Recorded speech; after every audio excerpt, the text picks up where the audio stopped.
Programmable unijunction transistor PUT. इसका दूसरा नाम है कॉम्प्लीमेंट्री एससीआर भी बोलते हैं, क्योंकि ये एससीआर जैसे ही है। यहाँ आप लोग देख सकते हो कि इसमें भी 4 लेयर है, PN 3 टर्मिनल है, एनोड कैथोड गेट।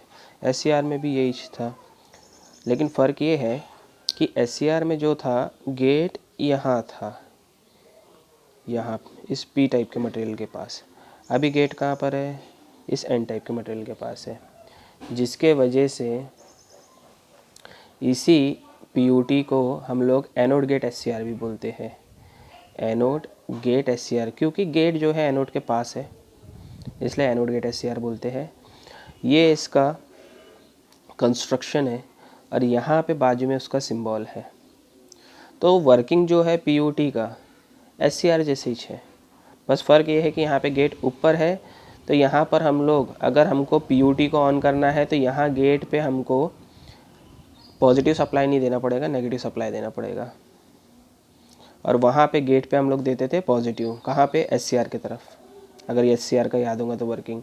अब अगर हम लोग पीयूटी का वर्किंग देखें तो वर्किंग के लिए यहाँ पे आप लोग देख सकते हो, ये उसका सर्किट डायग्राम है। तो यहाँ पे मैंने वीबीबी दिया।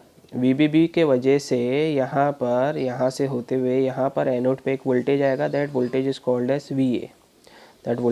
As VA।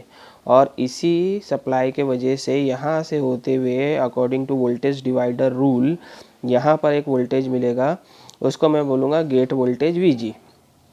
अब आपने रेजिस्टेंस की वैल्यू कुछ इस तरीके से सेट करे कि VA इक्वल टू मिला आपको 0। VA अगर 0 मिला तो अब VG कितना मिलेगा? तो VG आपको मालूम है according to voltage divider rule, तो आप बोलोगे sir VG is directly proportional to R3। फिर आप बोलोगे that VBB is directly proportional to R2 plus R3। तो वोल्टेज डिवाइडर रूल लगा दूंगा, इसको डिवाइड करूंगा तो आपको मिलेगा VG equals to R3 divided by R2 plus R3 into VBB, same as UJT। अगर आपको UJT में याद होगा तो कुछ इस तरीके से वहाँ पे भी आपको क्या मिल रहा था? एक वोल्टेज मिल रहा था। यहाँ पे भी आपको एक वोल्टेज मिलेगा, गेट वोल्टेज VG, जो कितना है? R3 bye R2 plus R3 into VBB। अब इतना वोल्टेज यहाँ पे है आपका VG टर्मिनल पे, और VA कितना है आपका? 0 है।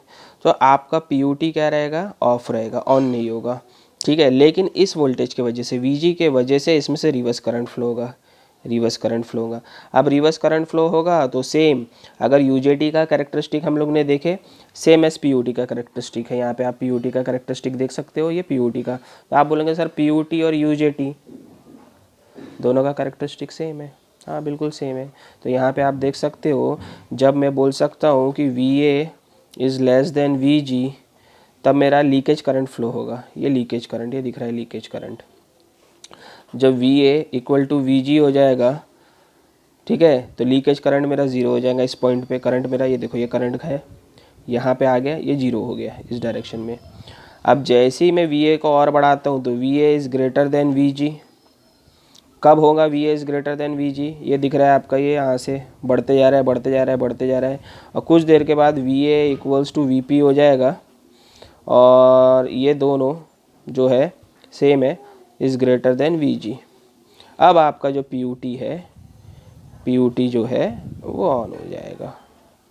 ऑन हो जाने के बाद आप देख सकते हो कि यहाँ से करंट एकदम बढ़ता है और वोल्टेज एकदम ड्रॉप होता है। कब तक के? ये वैली पॉइंट तक। इसको वैली पॉइंट बोलते हैं। इस पॉइंट पे जो करंट रहता है उसको हम लोग बोलते हैं वैली करंट, और इस पॉइंट पे जो वोल्टेज रहता है उसको बोलते हैं वैली वोल्टेज। अब इसके बाद फिर से अगर आप VA फिर से बढ़ाते हो तो अब इसके बाद आपका क्या होगा? करंट भी बढ़ेगा और वोल्टेज भी धीरे धीरे आपको दिख रहा है बढ़ रहा है। वोल्टेज तो बढ़ा ही रहे हो आप, करंट भी क्या हो रहा है? धीरे धीरे बढ़ रहा है। तो ये उसके बाद नॉर्मल डायोड जैसा बिहेव करेगा। तो PUT और UJT दोनों सेम है, बस प्रोग्रामेबल यूनी जंक्शन ट्रांजिस्टर का जो लेयर डायग्राम है और सिंबल है वो अलग है। इसका वर्किंग के लिए जो मैंने यहाँ पे सर्किट डायग्राम बनाया वो अलग है, और कैरेक्टरिस्टिक UJT और PUT का दोनों का सेम है। तो ये था आपका PUT।